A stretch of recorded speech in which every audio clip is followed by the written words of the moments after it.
ভাই আমি আপনার সম্পর্কে ভালো করে খোঁজ খবর নিয়ে তারপরে আসছি ভাই। আমার বউয়ের সাথে দীর্ঘদিন ধরে আপনার সম্পর্ক। আপনি খালি একবার স্বীকার করেন আমি আমার বউরে আপনার হাতে দিয়া আমি চলে যাবো ভাই। আরে না রে ভাই, ওইরকম কিছুই না। এই যে ভাই আপনি না করতেছেন না ভাই, আমি আবার যখন বিদেশ যাবো ভাই, আবার যখন শুনতে পারবো যে আমার বউর সাথে আপনার সম্পর্ক চলতেছে, এটা যে একজন প্রবাসী লেগে যে কত কষ্টের ভাই, এটা একমাত্র আরেক প্রবাসী বুঝবে, আপনি বুঝতে পারবেন না ভাই, আপনি বুঝবেন না ভাই। ভাই কার দোষ দিব ভাই কন?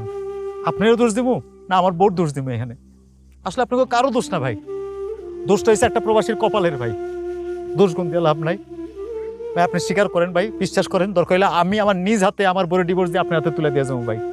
ভাই রে, আপনি বুঝতেছেন না, এরকম কিছুই নাই। আর আমি চাই যে আপনি আপনার বউরে ডিভোর্স না দেন। আপনি কি চান ভাই? টাকা? কত টাকা চান আপনি? ঠিক আছে ভাই, আমি আমার সাধ্য মতো আপনার টাকা দিতেছি ভাই। আরে কি কইতাছেন আপনি এইসব? আপনার টাকা আমি নিব কেন লাইগা? আরে আমার বাপের কি টাকা পয়সা কম আছে? আপনি খামোখামারে ভুল বুঝতেছেন প্রবাসী ভাই। এই যে বাইক, এই বাইক আমার টাকায় কিনে না ভাই? না না ভয় পাবেন না, আমি এই বাইক ফেরত নিতে আসি নাই ভাই। প্রয়োজন বোধে এরকম আরো 2টা বাইক দিব আপনারে, তারপরে আপনি আমার বোর জীবন নিয়ে সিনেমা লিখে না ভাই। আপনি আমার বোরের রঙিন স্বপ্ন দেখাই না ভাই। আপনি খালি একবার কন, আমি আমার বোরেও জিগাবো না, আমার বোরে আপনার হাতে তুলে দেবো ভাই।